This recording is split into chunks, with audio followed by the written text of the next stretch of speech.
So maybe we should dive into your new book because I wanted we did a good job there, I think, laying the foundation and Sure.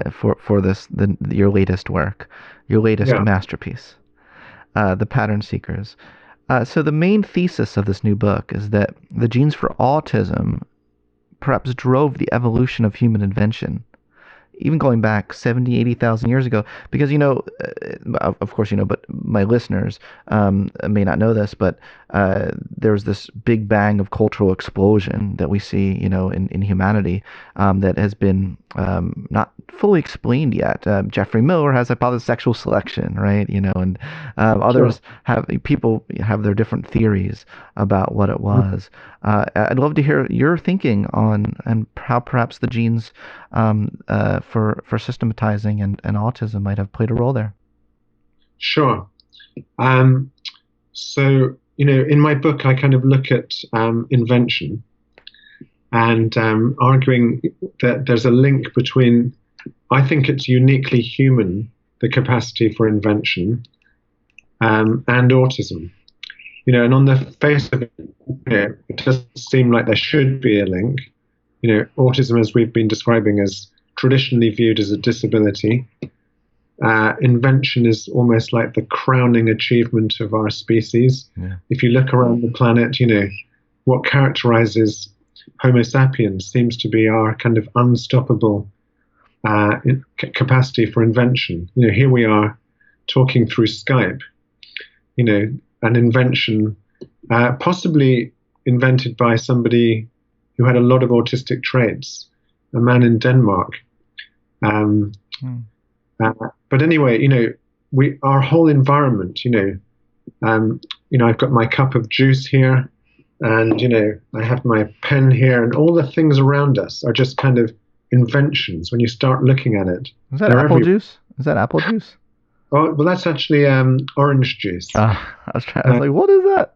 Okay. if we were a little bit closer, and maybe in the same room, I would share my juice with you. Oh, thank you. Even during the COVID age. Yeah. So my book, first of all addresses, well, what is invention? What do we mean by invention?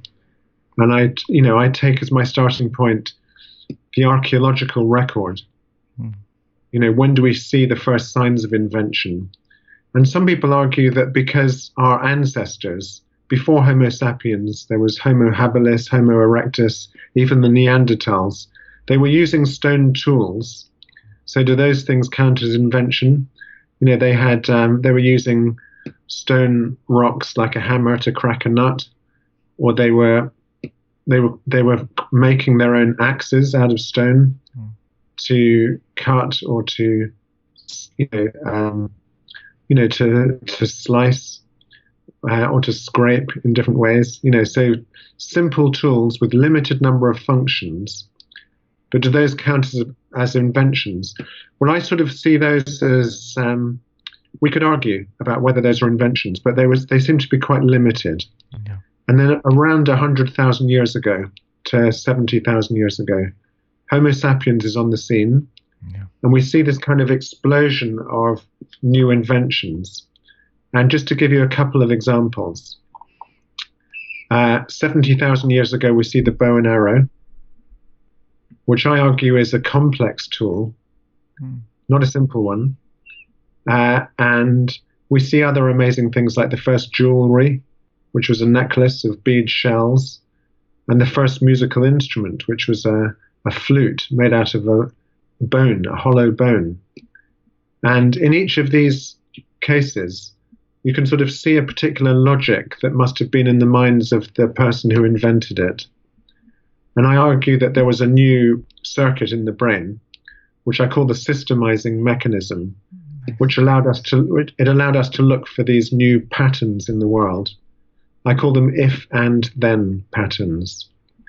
So if we take the bow and arrow, or the inventor of the bow and arrow, he or she would have been thinking, if I attach an arrow to a stretchy fiber and I release the tension in the fiber, then the arrow will fly.